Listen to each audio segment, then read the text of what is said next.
All right. Well, welcome to the first actual episode of this One Time podcast. My name is Juan Montoya, and coming to you from my son's bedroom. This is the makeshift studio until really get something up and going. And, it's been about 3 weeks since I released the pilot. I did have scheduled to have a guest, and unfortunately, he had a family sickness and had to attend to that. So honestly was thinking about making this topic my first topic in general. Was really wanting to touch on the topic of death, and a little weird to start off a podcast. In my opinion, it can be a little weird to really hit it off on such a dark, note or tone. But as some of you might know, I had my father recently pass away, and that's had a pretty good impact on my life, even though we weren't as close as I would have liked or would have expected. But what can someone really expect when it comes to life? I mean, you have your ideas of what something should be as far as relationships go.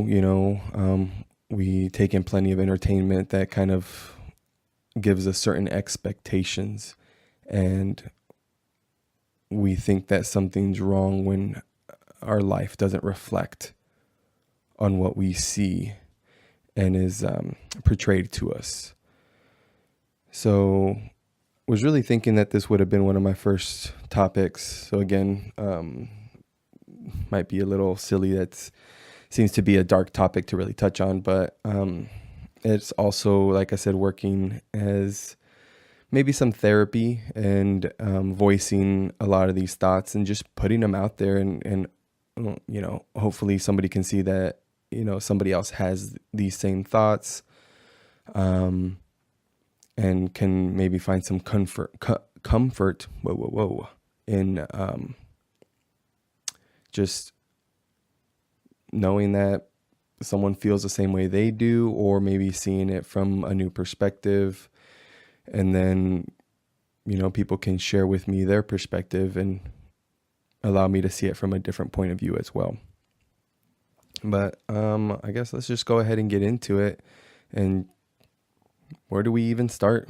I guess at the end, death, right? Not really something we think about all too often. We don't dwell on it too much. It's something that's just in the back of our mind. Like, one day we won't be here, and one day we won't be remembered. We shall be forgotten. And we're scared that would happen to us. So I guess we don't think about death in general, short of the headline or the news of a family member, a friend, extended, acquaintance passes. And I think it should be something that we talk about more often, more openly, a little bit more freely. And I guess just to go into it, just really speak about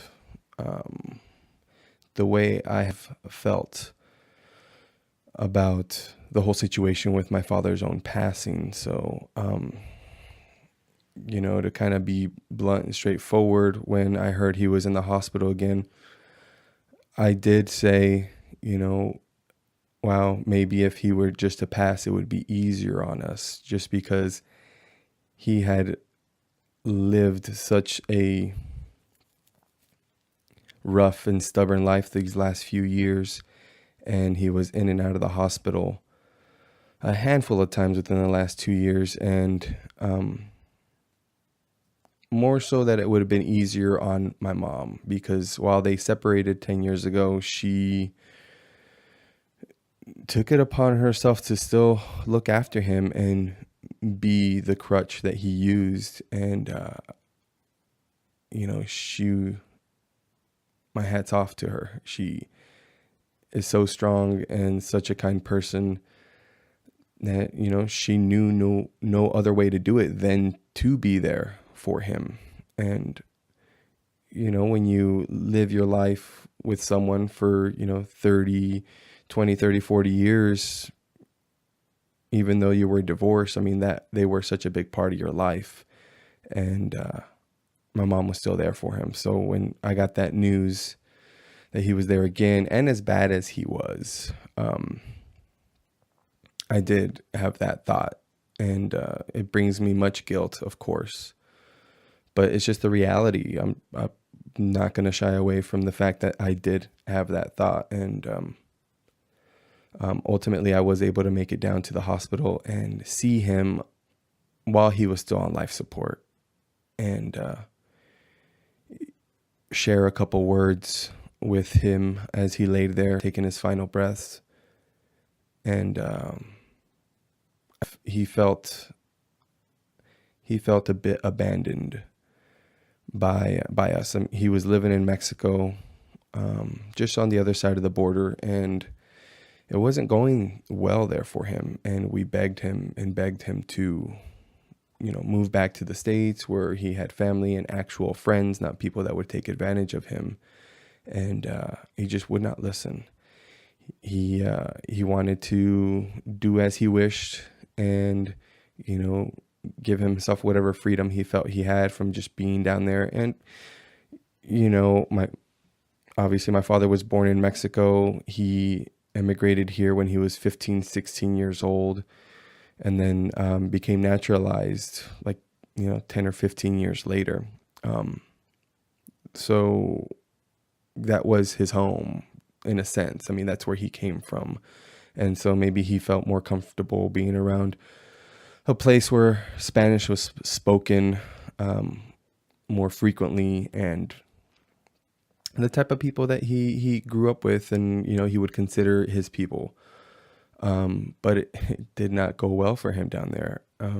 There was many times where my mom had to meet him at the border so she could bring him to the hospital. And that's, again, why I was, a little bit relieved that my mom didn't have to go through that anymore. And now we have a different burden in the sense of, cleaning up the mess that's left in the wake of,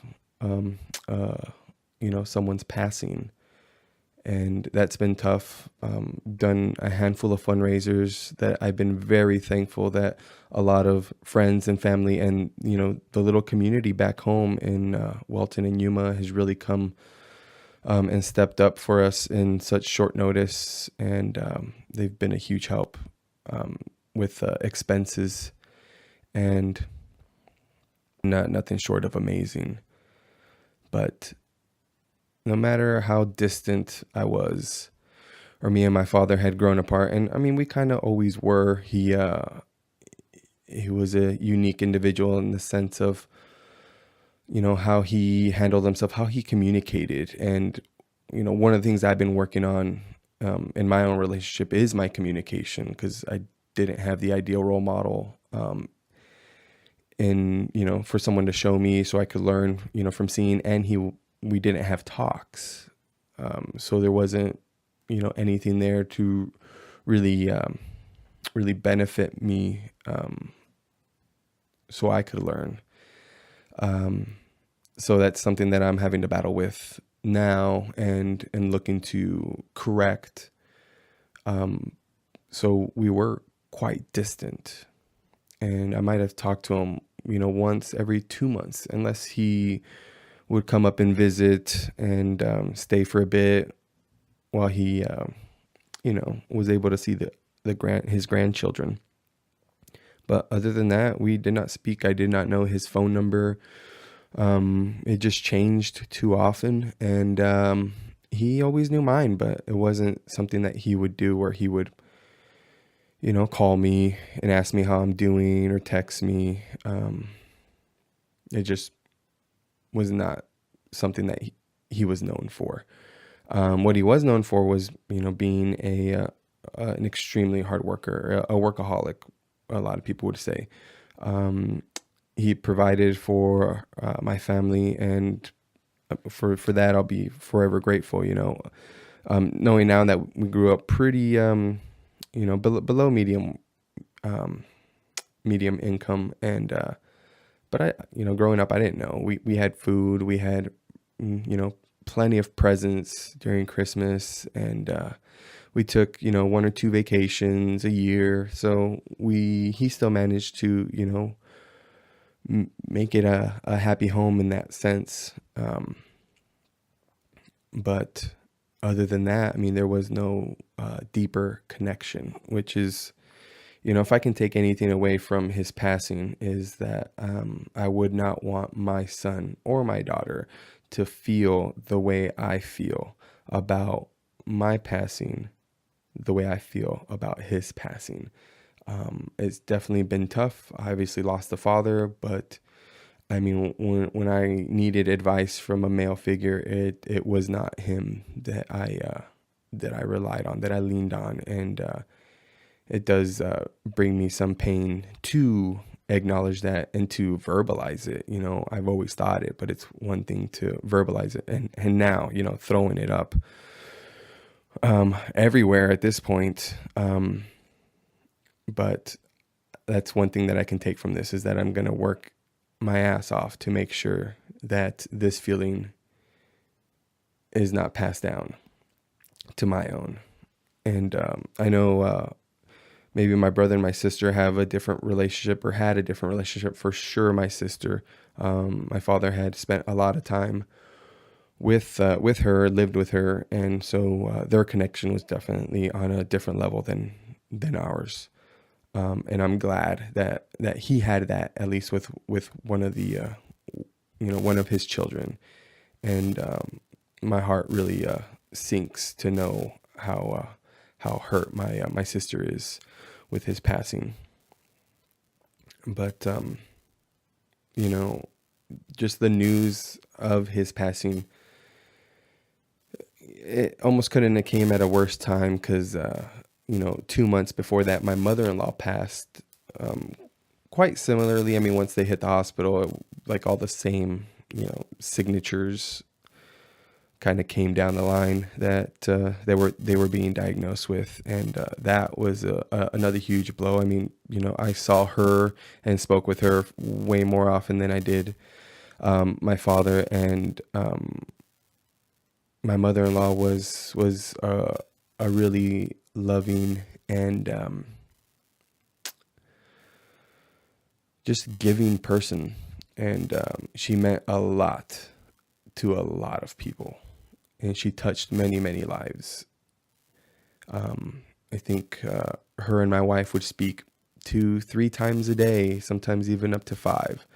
So that loss definitely rocked my household specifically harder than my father's passing. But one thing that, again, that those deaths have taught me is that we're just not prepared.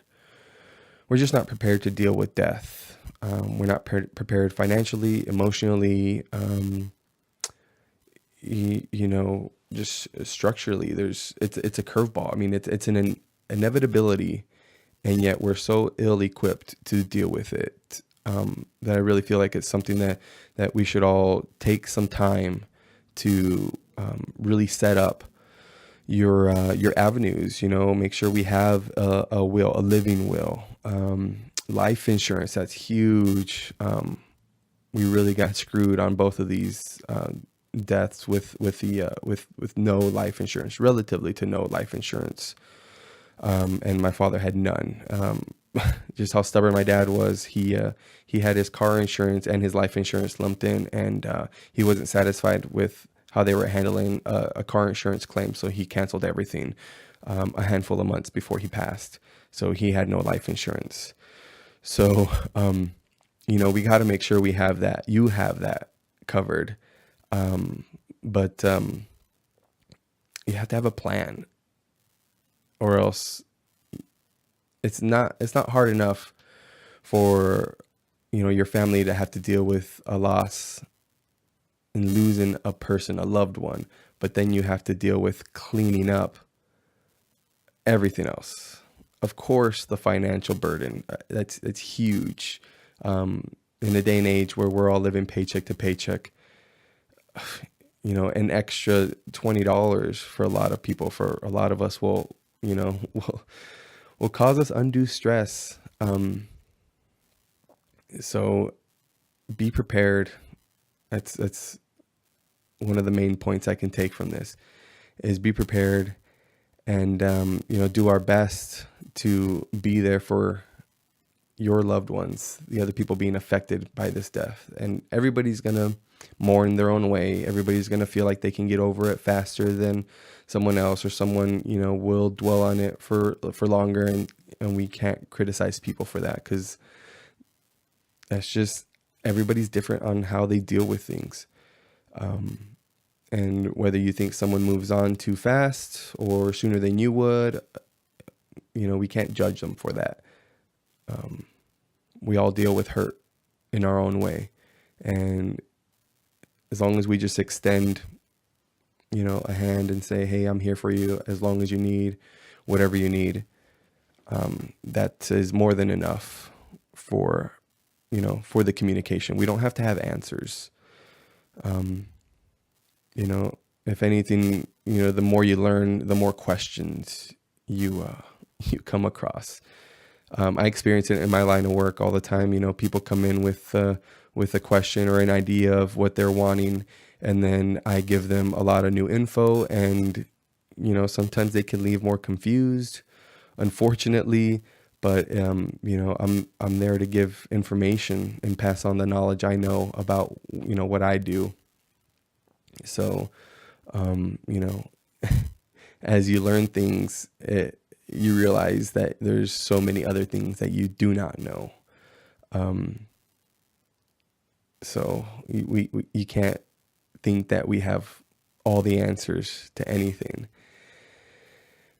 And then even if you feel like you do have the answers, all you can speak about is just your, relationship with the own event in your own life. So it's all anecdotal, which is for the most part what this podcast is going to be. It's, hey, this is how I've dealt with things. This is what's worked for me. This is, what has helped me out or what has hindered me. Here's some examples and here's some insight onto maybe why. But other than that, all we can do is collect knowledge and try to assess it for ourselves and implement it little by little and see what takes and what doesn't. And so with all this talk about death, of course, some of the people that know me will invoke, the questions on, maybe what I believe happens after death. Because again, I'm not a religious person. I don't believe in a God. I wouldn't say believe. I wouldn't accept the provided theories. So what do I think happens? Obviously, we don't know. I don't know. I would assume that I do believe we give off energy and we are energy. There's no denying that you can walk into a room and just feel a certain energy. If that room is just heavy with sorrow or, excitement, you feel that as soon as you walk in. So, we are energy. I mean, that's what we are in general. I mean, the brain, the synapses, we're just electrical nodes and, sensors for chemical reactions. Like that's what biology is. So where does that, whatever you want to call it, energy, spirit, soul, where does that go afterwards? I don't know. I would assume the same place we were before we were born. But other than that, I really can't speak to it. I know it might bring people peace to really believe in a heaven and to know that, or to believe that their loved one is up in heaven, with God, reunited with old loved ones and friends, and that can bring people peace. And you know, whatever brings you peace, that's great.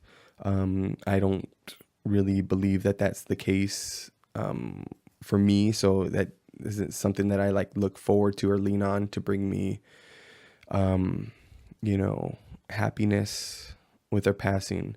What brings me happiness is just to know that, my father's no longer suffering, that my mother-in-law is no longer suffering, because life is suffering.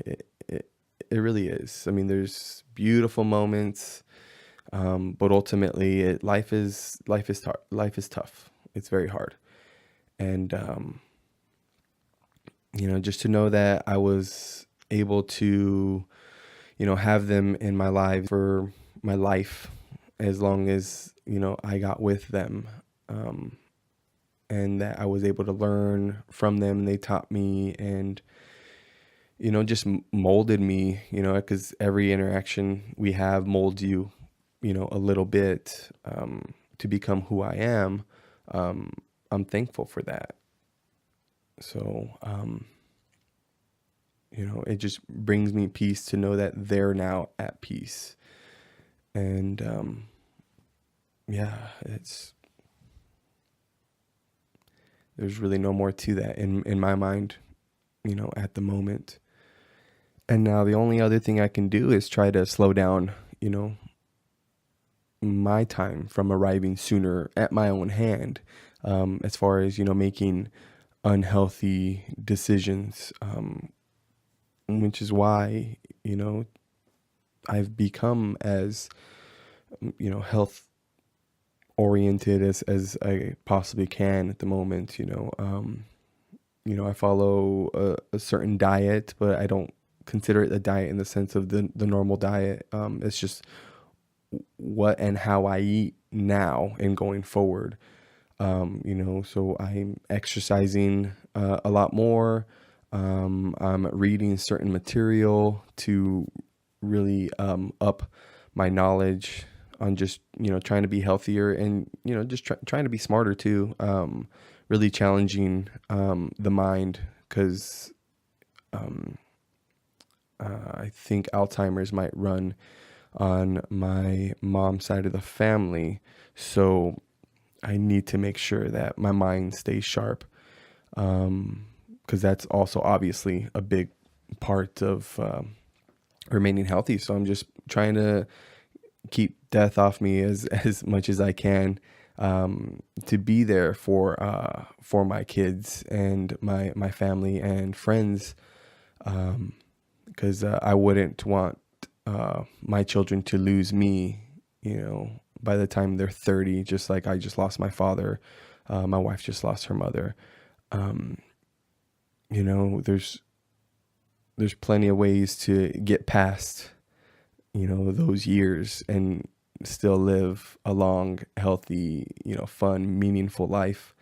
As long as you look to take care of yourself, invest in yourself now, make those tough choices now to make it easier on you later. It's still going to be tough. Like I said, life is tough. It's going to kick you in the ass, but you can try and mitigate the damage now by investing in yourself. It's just like you can't go out and spend your whole paycheck. If you invest some of it now, you can reap the rewards later. So that's one of my main focuses now, is just trying to do that. And with that, sharing that knowledge. So hopefully this reaches a few of you, and maybe gives you an insight to my train of thought and where I'm currently at, and that'll hopefully evolve over time and change and morph into something, better. That's always the goal. And yeah, it's not a fun topic, but this has been fun for me, just to be able to voice, my thoughts. So hopefully I can learn from from this moment, and be able to connect with some people a little bit more. So just trying to be a little vulnerable, and hopefully use that to grow myself, and then in turn just be able to return the favor. So I think that's all I have so far on the topic of death. Maybe I can bring on a mortician, or I don't know, a funeral home director at one point, and really get a professional's insight to death, and to see what they recommend we do to try and prepare ourselves for the inevitable. But for now, it's just my ramblings is what you're stuck with for the moment. So hope you've enjoyed whatever you were able to muster and listen to. So any other questions, just feel free to hit me up on any other platforms, and I'll try and respond the best I can. All right, guys. Well, peace, love, and prosperity. Go ahead and pass on the message. Love you all.